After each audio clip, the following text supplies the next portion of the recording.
In the darkest days of World War II, amidst the horror of the Warsaw Ghetto, one woman risked everything to do the unthinkable.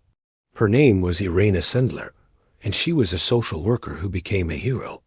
When the Nazis walled off nearly 500,000 Jews in the Warsaw Ghetto, Irena knew she couldn't stand by. Disease and starvation were rampant, and the ultimate fate for most was deportation to death camps.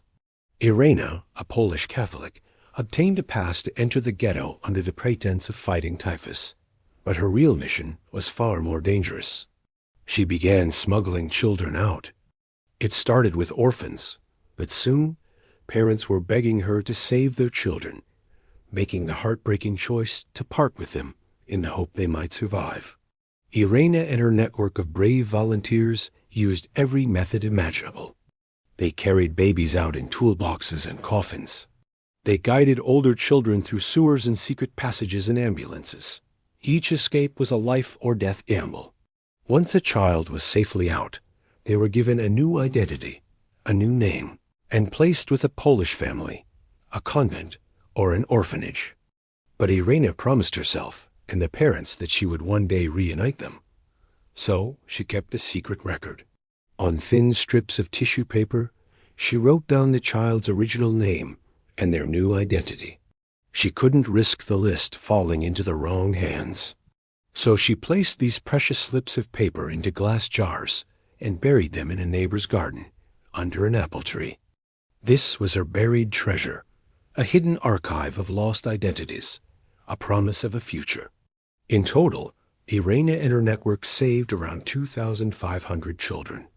Her luck eventually ran out. In 1943, the Gestapo arrested her. They tortured her brutally, breaking her feet and legs, but she never gave up the names of her network or the children. Sentenced to death, she was saved at the last minute when the Polish resistance bribed a guard to let her escape on the way to her execution. She lived the rest of the war in hiding, but her work continued. After the war, she dug up the jars. Sadly, most of the parents had perished in the camps. But her list helped the surviving children rediscover their true identities and connect with any living relatives. For decades, her story was largely forgotten. Irena Sendler passed away in 2008 at the age of 98. She always insisted she wasn't the hero, saying, "I could have done more. This regret will follow me to my death." But to the world, she remains a powerful symbol of courage and compassion in the face of unimaginable evil. Thanks for watching.